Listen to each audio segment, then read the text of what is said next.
Ар бир аял заты жаштыгын, сулуулугун көпкө сактагысы келер анык. Бирок күнүмдүк турмуш тиричиликтен ар кандай өнөкөт оорулардын айынан же болбосо активдүү мимиканын эсебинен бетке бырыш түшүп, жүзүңүздүн ажарын бузушу мүмкүн. Көпчүлүк айымдар бырышты жашыруу же андан арылуу үчүн косметологияны же ар кандай бет май жана көнүгүүлөрдү жардамга чакырып, бырыштын алдын алса болот дейт косметолог Айнура Сагынбаева. Логика менен ойлоп көргөндө бырыш тери чоюлуп атканда пайда болот. Тери кайсы учурда чоюлат? Тери мимика өтө активдүү болгондо чоюлат. Ошон үчүн активдүү мимикасы бар адам ошо бырышты алдын алуу үчүн атайын мимиканы азайта турган нерселерди жасаш керек. Же илгери биздин апаларыбыз айткандай, өзүнүн мимикасын кармап жүрүш керек. Ай, кабаң түйбө деген бар эмес беле? Кабаң түйбө, ой, күлбө, көп көзүң бырышып атат депчи. Ошон үчүн мимиканы байкап жүрүш керек жаш кезден баштап. Албетте өтө мимикасы көп болгон киши ал эмоцияларын кармай албайт. Ошондуктан атайын токсиндер бар, ботулотоксин деген бар. Ошо мимиканы, булчуңдун иштөөсүн азайтат. Бул бырыштын биринчи себеби. Экинчи себеби теринин жанагы өзүнүн чымыр, жанагындай чоюлчаактыгын жоготуп койгону.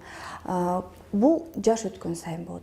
Анан өтө кургак терилер да болот. Мисалы кээде 18 жаштагы кыздар деле келет, көзүм астын бырыш түшүп атат, эжеке, эмне кылабыз деп. Ошондуктан терини дайыма нымдап туруш керек.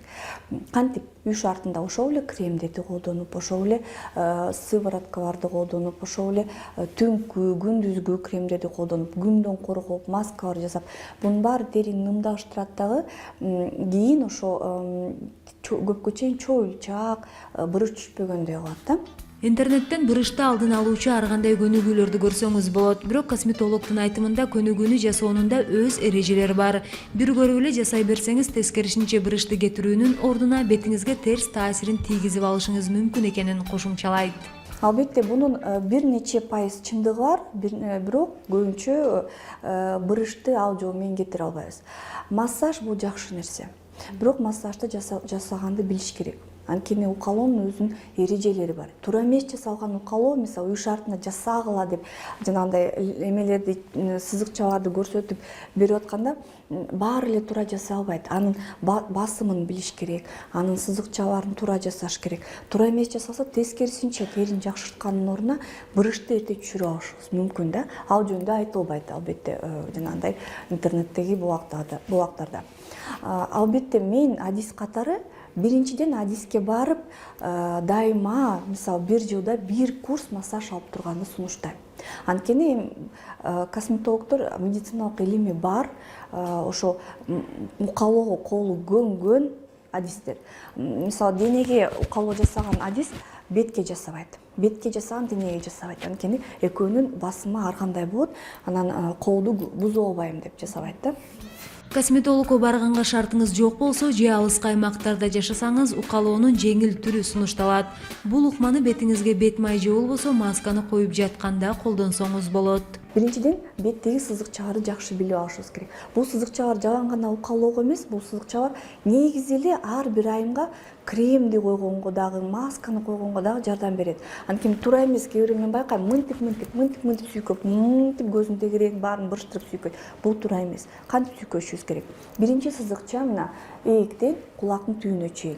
Мына ушул сызыкчалар менен бет кремдерди сүртүшүбүз керек, жууганда да ушуну. Экинчи сызык эриндерден кулактын ортосуна чейин мынтип сүртүшүбүз керек. Үчүнчү мурундан бул жака чейин мынтип сүртөбүз бетти. Чекени болсо мынтип туруп же акырындап өйдө сүртүшүбүз керек да.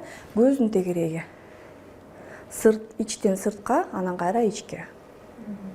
Абдан назик кыймыл менен, эч качан катуу көздүн тегерегин кармаган болбойт. Анткени бул жерде тери абдан жумшак, булчуңдар абдан назик, териде мындай чымыргып кармай турган атайын заттар азыраак. Ошондуктан бул териге өзгөчө назик мамиле жасаш керек.